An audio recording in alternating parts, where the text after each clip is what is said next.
तो दोस्तों, उड़ने की आशा के आज के 9 जुलाई के एपिसोड की शुरुआत होती है मंजरी से, जो कि किचन में आकर सायली को कहती है कि वो अब जा रही है। तो सायली मंजरी को कहती है कि ठीक है वो जाए, पर कल टाइम से आ जाए। फिर मंजरी वहां से चली जाती है। इसी के साथ घर के बाकी सदस्य इधर डाइनिंग टेबल पर बैठकर नाश्ता कर रहे होते हैं। उसी वक्त मंजरी बाहर जाने की बजाय चुपचाप तेजस के कमरे में घुस जाती है। फिर जैसे ही उसकी नजर कमरे में रखे ईयरपॉड्स पर पड़ती है तो वो बिना समय गवाए उन्हें चुपचाप अपने झोले में रख लेती है और चुरा लेती है। फिर कमरे से बाहर निकलते हुए वो खुद से कहती है, पहले भरोसा जीतो, फिर वही भरोसा तोड़ दो। और इसी सोच के साथ वो वहां से चली जाती है।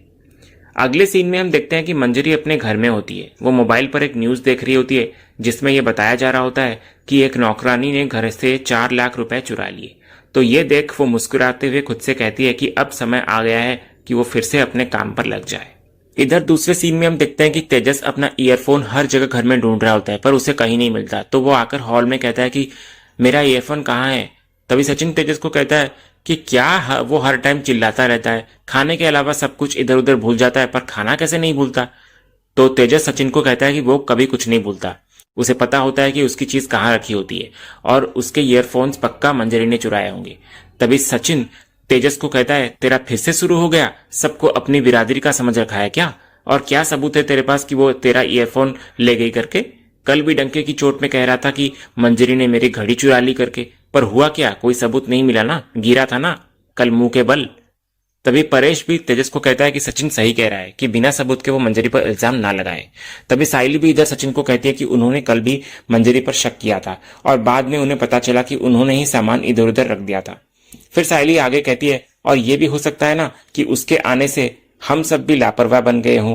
तभी रोशनी तेजस को बोलती है, तुम कहाँ यूज करते हो तेजस ईयरफोन? यहीं कहीं गिर गए होंगे, तो जाने दो ना। तो तेजस इस पर कहता है, ऐसे कैसे जाने दूं बाबू, वो मेरे ईयरफोन्स थे और मैं यूज नहीं करता हूं तो क्या हुआ, मैंने तो अपने पैसे से खरीदे थे ना, इसलिए ये पक्का मंजरी ने चुराया है, ये साधु के भेष में एक चोर है।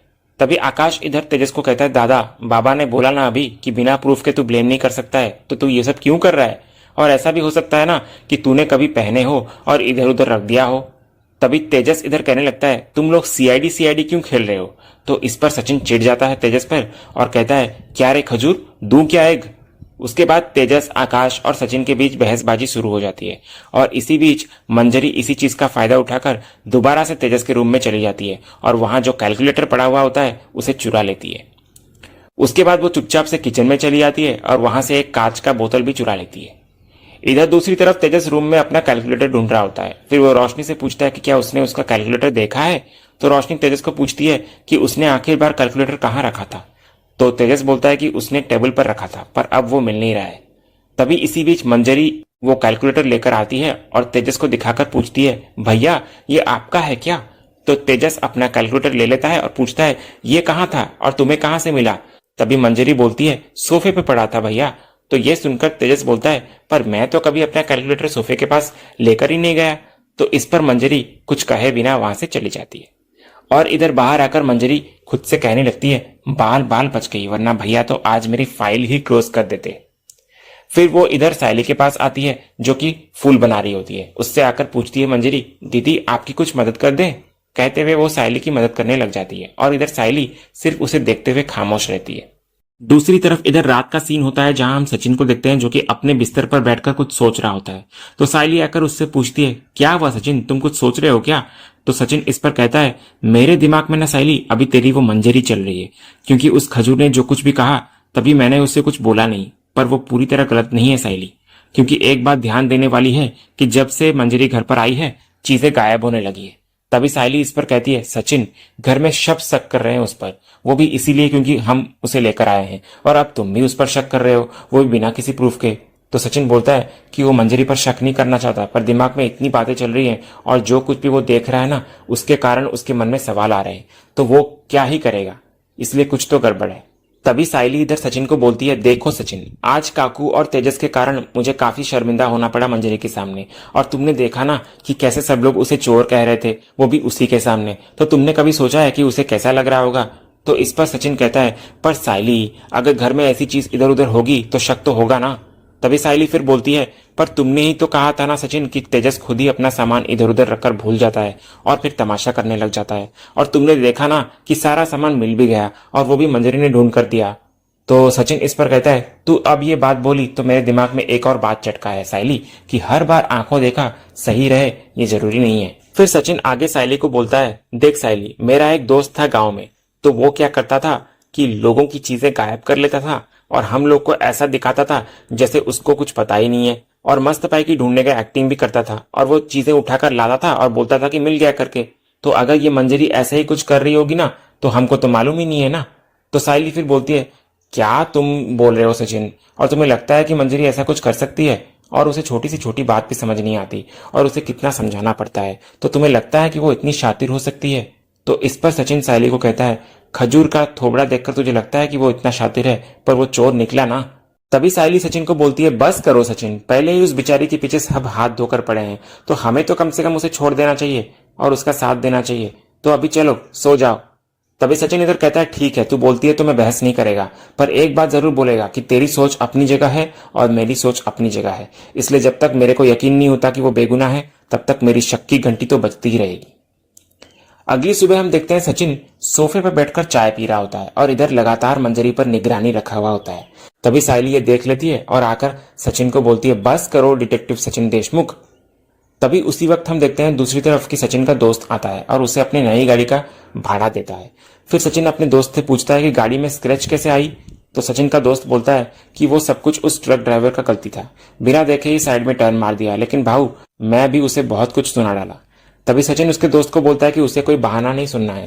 फिर सचिन उसके दोस्त को कहता है कि वो गाड़ी आराम से चलाए, तो उसका दोस्त बोलता है कि वो आगे से ध्यान रखेगा, कहते हुए वो वहां से चला जाता है। तभी सायली इधर ये सब देख रही होती है, आकर सचिन को कहती है, ये क्या सचिन, तुम बिजनेस चला रहे हो या कोई ड्राइविंग स्कूल चला रहे हो? तुम्हारे दोस्त ने गाड़ी में इतना बड़ा स्क्रैच लगा दिया और तुमने उससे ये कहा कि बस ध्यान से गाड़ी चलाओ। अगली बार वो ऐसा कुछ करे ना तो उसे कह देना कि कुछ भी होगा ना गाड़ी का तो रिपेयर के पैसे उसे ही देने पड़ेंगे। तभी सचिन बोलता है, मैंने उसको समझा दिया ना सायली, तो वो ध्यान रखेगा और वो अपना ही आदमी है तो भरोसेमंद है। तभी सायली बोलती है, ऐसा नहीं होता सचिन, अगर तुम उसे चेतावनी नहीं दोगे तो वो तुम्हारी बात को सीरियसली कैसे लेगा? और मैं बस इतना कह रही हूँ कि बिजनेस में व्यवहार और काम के बीच एक लकीर होनी चाहिए, जिससे लोग जो हमारे लिए काम करते हैं ना वो हमारी बातों को हल्के में ना ले और अच्छे से काम करे। फिर सचिन इधर बोलता है कि वो खुश है कि सायली अपने बिजनेस पर इतना ध्यान दे रही है। तभी सायली इधर सचिन को बोलती है आगे, मैं जानती हूँ सचिन कि तुम्हारा दिल बहुत बड़ा है और मैं कभी नहीं चाहती कि तुम बदलो, इसलिए हमेशा ऐसे ही रहना। पर मैं ये भी जानती हूँ कि तुम्हारे लिए तुम्हारा काम बहुत प्यारा है और अगर हम इन छोटी मोटी गलतियों पर ध्यान नहीं देंगे तो आगे जाकर ये गलतियां बड़ी हो जाएंगी ना। तो सचिन फिर बोलता है, ठीक है, मैं इस चीज पर ध्यान रखेगा।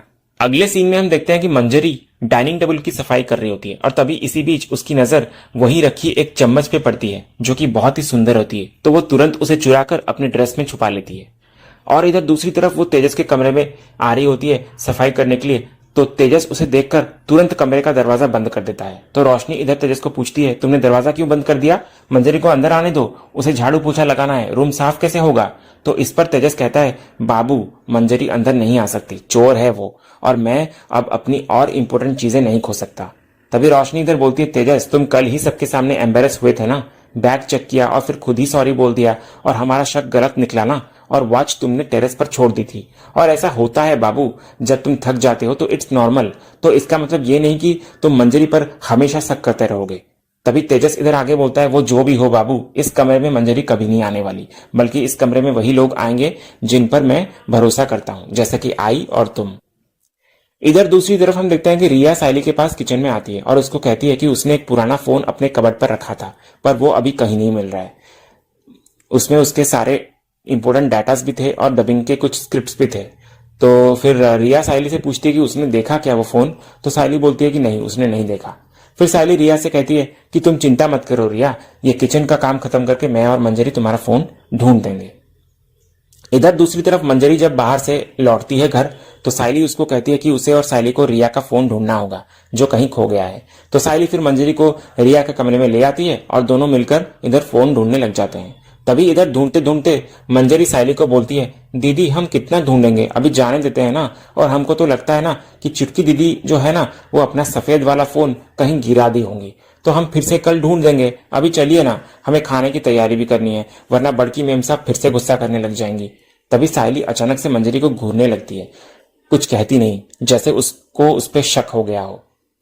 इधर दूसरी तरफ हम देखते हैं कि मंजरी कचरे का थैला लेकर घर से बाहर जा रही होती है और इधर कचरे के डस्टबिन के पास पहुंचकर वो कचरे के थैले में से अपना चुराया हुआ सामान निकाल लेती है। फिर बोलने लगती है, कुछ समय तक तो ये सारी चीजें मेरे काम में आ ही जाएंगी। तभी वहीं इसी बीच उसके पीछे सायली, रिया और सचिन खड़े होते हैं, जिन्हें देखकर मंजरी के होश ही उड़ जाते हैं और चेहरा सफेद पड़ जाता है। तभी सायली मंजरी को गुस्से में बोलती है, तुम ये सब कर रही थी मंजरी? तभी सचिन सायली को बोलता है, तेरे को मैं बोला था ना सायली कि ये एक नंबर की शानी कोमड़ी है, इसको लगा कि तू भोली है तो बाकी सब भी भोले रहेंगे, तो सबको बेवकूफ बनाना आसान होगा। फिर सचिन मंजरी को भी कहता है, तेरे को क्या लगा रे कि सायली भोली है तो तू उसका फायदा उठा लेगी? इधर रिया भी मंजरी को कहती है कि वो अपना फोन पागलों की तरह ढूंढ रही थी, पर मिलेगा कैसे, क्योंकि फोन तो मंजरी ने चुरा रखा है। फिर सचिन दोबारा से सायली को बोलता है, सायली इस बार खजूर भी सही निकला, सही बोल रहा था वो कि ये चोरनी निकली, तेरी वाट लगाएंगे हम मंजरी, छोड़ेंगे नहीं तुझको अब।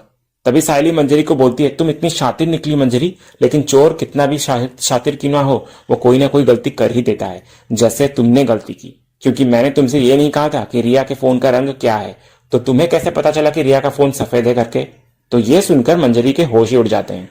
तभी मंजरी इधर रोने की एक्टिंग करती है और बोलती है, दीदी बहुत बड़ी गलती हो गई हमसे, हमें माफ कर दीजिए दीदी प्लीज। तभी सचिन इधर बोलता है, इसको गलती नहीं बल्कि गुनाह बोलते हैं और गुनाह का सजा भी होता है जो हम तेरे को दिलवाएंगे। तभी रिया इधर सायली को बोलती है, वही नहीं, मैं तो कहती हूँ कि हमें पुलिस को बुला लेना चाहिए, अगर इसको ऐसे ही छोड़ देंगे ना तो ये सुधरने वाली नहीं है। तो पुलिस का नाम सुनते ही इधर मंजरी घुटनों के बल बैठ जाती है और रोते हुए सायली को बोलती है कि वो पुलिस को ना बुलाए। तभी इधर सायली मंजरी के हाथ से वो सारे सामान ले लेती है जो उसने चुराया होता है और वहां से जाने लगती है। लेकिन तभी इधर मंजरी उसके पीछे पीछे आकर उसको रोककर माफी मांगने लगती है और फिर कहती है, दीदी हम जानते हैं कि हमने आपका भरोसा तोड़ा है, लेकिन हमारी मजबूरी थी, इसलिए हमसे इतनी बड़ी गलती हो गई, तो अब हमें एक आखिरी मौका दे दीजिए, और अगर आप हमें काम से निकाल देंगे तो हमें आगे कौन काम देगा? तभी सायली इधर बड़े ही गुस्से में बोलती है, बस बहुत हुआ मंजरी, तुम्हें जो करना है और जहां काम करना है वहां करो, लेकिन तुम अब हमारे घर पर नहीं आओगी, इसलिए मुझे तुमसे ना कुछ कहना है और ना ही तुम्हारा कोई बहाना सुनना है, ना मुझे तुमसे कोई फर्क पड़ता है और ना ही तुम्हारी मजबूरी से। और इतना सब कुछ करने के बाद तुम मुझसे नजरें कैसे मिला लेती थी? मैंने तुम्हें अपने परिवार के सदस्य की तरह रखा और तुम पर भरोसा किया, और तुमने वही भरोसा ही तोड़ डाला, जिस थाली में खाया उसी में छेद किया, और तुम अब चाहती हो कि मैं तुम्हारी बात सुनूं और तुम्हें उस घर में वापस ले जाऊं? ऐसा कभी नहीं होगा। कहते हुए सायली, सचिन और रिया तीनों वहां से चले जाते हैं। और इधर अगले सीन में हम देखते हैं कि सायली किचन पर काम कर रही होती है और अपने आप को कोसते हुए सचिन से कह रही होती है, सारी गलती मेरी है और पता नहीं क्या सोचकर मैं मंजरी को इस घर में लेकर आई थी, अगर मैं उसे घर में लाती ही नहीं तो ये सब कुछ होता ही नहीं। तभी सचिन सायली को समझाता है कि वो खुद को कोसना बंद करे। फिर सचिन बोलता है, तेरे अकेले की गलती नहीं है सायली, बल्कि हम सबकी गलती है, और सबसे पहली गलती यह थी कि कोई पहचान पत्र नहीं थी उसकी, ना हमने पूछा और ना उसने दिखाया। और सायली, कोई तेरे को धोखा देकर गया है और तू अपने आप को कोस रही है, ये अच्छी बात नहीं है। तभी सायली कहती है, तो और क्या करूं सचिन, ये तो अच्छा हुआ कि मंजरी का सच समय रहते हमारे सामने आ गया, अगर सच सामने नहीं आता तो पता है कितना बुरा हो सकता था, और मंजरी मेरी जिम्मेदारी थी, तो अगर ये बात काकू को पता चलती ना तो वो क्या करती तुम्हें पता भी है? तो सचिन फिर बोलता है, मैं समझता हूँ सायली कि तू क्या कह रही है, और इंसान से ही गलती होती है ना, तो हो गई गलती, बात खत्म। तो इसलिए अगली बार हमें किसी को काम पर रखना होगा तो हमें जांच पड़ताल करके ही रखना होगा। और हम लोग ने घर पर नौकरानी क्यों रखा था? इसलिए ना, ताकि तेरे काम का बोझ थोड़ा कम हो जाए और तू अपने बिजनेस पर फोकस मार सके। तो अभी ये सब कुछ हो जाने के बाद तू वापस से सब छोड़ छाड़ कर काम पर लग जाएगी तो कैसा होगा? इसलिए गलती गलती ही है और गलती से हमको सीखने का रहता है, उससे डरने का नहीं। तभी सायली इधर बोलती है, वो जो भी हो सचिन, पर मैं अब से सारा काम खुद करूंगी। अगली सुबह हम देखते हैं सायली घर के बाहर मंजरी को देखती है जो कि हाथ जोड़ते हुए खड़ी हुई होती है। तो उसे देखते ही सायली गुस्से में आ जाती है और कहती है, तुम यहाँ क्यों आई हो, चली जाओ यहाँ से। तो मंजरी दोबारा रोते हुए कहती है, एक बार दीदी हमारी बात तो सुन लीजिए, फिर आप जैसे कहेंगे मैं वैसा ही करूंगी। पर सायली फिर भी मंजरी की बात नहीं सुनती और घर का दरवाजा उसके मुंह पर बंद कर देती। इधर दूसरी तरफ हम देखते हैं कि सायली सबको खाना परोस रही होती है। तभी परेश सायली को पूछता है कि वो अकेली काम क्यों कर रही है, मंजरी कहाँ पर है? तो सायली परेश को झूठ बोल देती है कि मंजरी की तबीयत खराब है, इसलिए वो आज नहीं आई है। तभी ये सुनकर रेणुका इधर ताना मारते हुए कहती है, अच्छा हुआ कि उसने छुट्टी ले ली, वरना यहाँ लोग अपना असली काम भूल गए थे और आलसी हो गए थे एक नंबर के। ये बात रेणुका सायली को सुना रही होती है। तभी परेश इधर रेणुका से सवाल करता है कि असलियत भूल गई थे मतलब? तो रेणुका का जवाब सचिन परेश को देते हुए कहता है, मतलब मैं बोलता है ना बाबा, तेरी बाइको का कहने का मतलब यह है कि नौकरानी लोगों को भी छुट्टी पर जाना चाहिए ताकि सासू भाई लोग बहुओं से काम करा सके और थोड़ा बहुत मदद भी कर सके, मदद के नाम पर। तभी इसी बीच हम देखते हैं आकाश मंजरी को लेकर घर पर आता है। तभी रेणुका सायली को पूछती कि उसने तो कहा था कि मंजरी की तबीयत ठीक नहीं है, तो वो यहाँ कैसे आ गई? तभी मंजरी रेणुका को बोलती है कि उसने दवाई ले ली थी समय रहते, तो उसे आराम मिल गया था, तो उसके बाद वो यहाँ चली आई। तभी सायली अचानक से वहां से चली जाती है किचन में। तभी रेणुका मंजरी को कहती है कि वो जाकर सायली का हाथ बटाए और उसने जो चाय बनाई है वो लेकर आए। तो मंजरी भी फिर चली जाती है। इधर दूसरे सीन में हम देखते हैं कि सायली, रिया, सचिन और मंजरी रिया के कमरे में होते हैं। माहौल बेहद तनावपूर्ण होता है। तभी रिया और सायली दोनों मंजरी को वहां से जाने के लिए कहती हैं, ये कहते हुए कि उसे उसके सारे पैसे मिल जाएंगे, लेकिन अब घर में उसकी कोई जगह नहीं है। तो मंजरी लगातार गिड़गिड़ाते हुए विनती करती है कि उसे सिर्फ एक बार अपनी बात रखनी दी जाए। वो बताती है कि उसकी आर्थिक स्थिति बेहद खराब है, पति की नौकरी चली गई है, घर में राशन तक नहीं है और किराया देने के पैसे तक नहीं बचे। इसी मजबूरी में उसने ऐसा कदम उठा लिया। लेकिन सायली उसकी बातों से प्रभावित नहीं होती। वो साफ साफ कहती है कि मुश्किल वक्त सब पर आता है, पर इसका मतलब ये नहीं कि कोई चोरी का रास्ता अपनाए। खुद सायली भी गरीबी से निकलकर यहां तक पहुंची है, लेकिन उसने कभी गलत रास्ता नहीं चुना। तभी मंजरी फिर भी बार बार अपनी गलती स्वीकारती है और अपने किए पर शर्मिंदा होकर माफी मांगने लगती है। वो कहती है कि जो किया उसने वो मजबूरी में किया था, लेकिन अब वो दोबारा ऐसा कुछ भी नहीं करेगी। तभी सचिन इस पर गुस्से में बोल पड़ता है कि मंजरी को पहले ही एक मौका दिया जा चुका है और अब उसके लिए कोई जगह नहीं बची। वो साफ शब्दों में आगे कहता है कि उसे तुरंत यहाँ से निकल जाना चाहिए। इधर रिया भी सचिन की बातों से सहमत होती है और मंजरी को कहती है कि अगर मंजरी को इतनी सारी प्रॉब्लम्स थी तो उसे पहले आकर सायली बहनी को बता देना चाहिए था, ना कि चोरी जैसा काम करना चाहिए था। तो मंजरी इस पर कहती है कि उसे डर था कि कहीं महीना खत्म होने से पहले वो पैसे मांगे तो उसे नौकरी से ना निकाल दे। फिर जब बात बहस तक पहुंच जाती है तो रिया खुद मंजरी का हाथ पकड़कर उसे घर से बाहर निकालने की कोशिश करती है, लेकिन तभी अचानक मंजरी के हाथ में गहरी चोट होने के कारण उसे दर्द होता है और वो नीचे गिर जाती है। तो ये देखकर सभी घबरा जाते हैं और इधर सायली को ये याद आता है कि मंजरी के हाथ पर ये चोट उसने पहले भी देखा था, शायद उसी के कारण उसे दर्द हुआ होगा। फिर मंजरी को सायली सहारा देती है और उसका दिल पिघल जाता है और वो बोलती है, ठीक है मैं एक और मौका देती हूँ। लेकिन सचिन और रिया दोनों इस पर विरोध करते हुए नजर आते हैं। तभी सायली सचिन को कहती है, सचिन तुमने एक बार एक बात कही थी ना कि भरोसा टूटने पर हम भरोसा करना छोड़ नहीं देते और ना ही हमें भरोसा करना छोड़ देना चाहिए। तो सचिन इस पर कहता है कि ये बात सायली नौकरानी के लिए नहीं था, तो तू ये बात इससे मत जोड़। तभी रिया भी सायली को कहती है, हाँ बहनी, जो इंसान एक बार ऐसा कर सकता है वो बार बार भी कर सकता है और जरूर इसका कोई प्लान होगा, इसलिए आप इससे दूर रहिए। लेकिन सायली रिया को कहती है, रिया पर कौन सा चोर पकड़े जाने के बाद वापस आता है? तो अगर उसे भागना होता तो वो कल ही भाग जाती ना, ऐसे हमारे सामने आकर हाथ नहीं जोड़ती। तो मुझे लगता है कि हमें मंजरी को एक मौका दे देना चाहिए। लेकिन रिया थोड़ी नाराज से दिखती है सायली से और कहती है, ठीक है बहनी, आपको जो करना है आप कीजिए, पर इस बार मैं आपके डिसीजन के खिलाफ हूं। तो इस मंजरी से अगर दूसरी बार ऐसी गलती हुई ना तो इस बार मैं इसे छोड़ूंगी नहीं, कहते हुए रिया गुस्से में चली जाती है।